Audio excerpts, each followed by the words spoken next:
बात बताता हूँ बेटा, शांति से सुनना। क्योंकि देखिए इन परीक्षाओं का क्या महत्व होता है ये थोड़ा समझना आप। 2004 की मैं एक बात बताता हूँ बेटा, शांति से सुनना, क्योंकि कुछ सालों बाद आपको इन बातों का महत्व पता चलेगा, लेकिन समय जा चुका होगा तब तक। 2004 की बात करता हूँ, मैं उस समय 11वीं क्लास में था, 11th क्लास थी मेरी। और मुझे पता चला कि हमारे राजपुरी समाज में ऐसी कोई जीके की प्रतियोगिता है, और उस प्रतियोगिता में अगर अपन फर्स्ट सेकंड थर्ड में कोई स्थान लाते हैं तो हमें वार्षिक उत्सव में सम्मानित किया जाता है।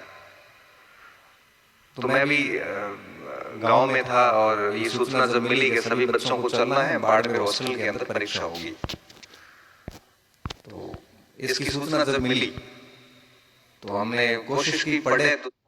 तो जीके होता क्या ये भी पता नहीं था 11वीं क्लास में उस समय।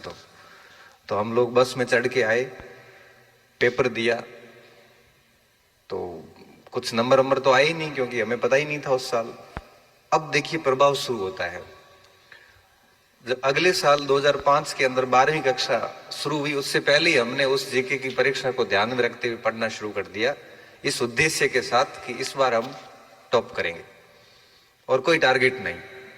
साल भर अखबार पढ़ा, साल भर एक जीके की 1-2 किताबें लेके आए, वर्ष भर सिर्फ इसलिए पढ़ रहे थे जीके को कि राजपूत समाज की उस प्रतियोगिता में हमें पहला स्थान लाना है, और कोई मोटिवेशन, सिर्फ एक ही मोटिवेशन था कि उस परीक्षा में टॉप करना है।